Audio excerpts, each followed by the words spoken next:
شو اخباركم؟ خير؟ انت بالله ذي اليوم قصة. في ولد صغير يخزن، مسك ابوه وهو بخزن، قال حرام طلاق ان دخلت البيت لا تطلق امك. وهو الصبي كل يوم ينادي امه من الشباك تعطي فلوس القائد. قال والله ان اعطيتني فلوس القائد السرقات لا ادخل البيت.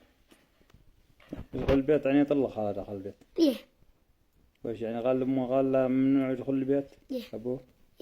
إيه. بالله وأنت تخزن؟ من جد؟ والله أنت وعد والله قدام الناس والله سر واقسم بالله.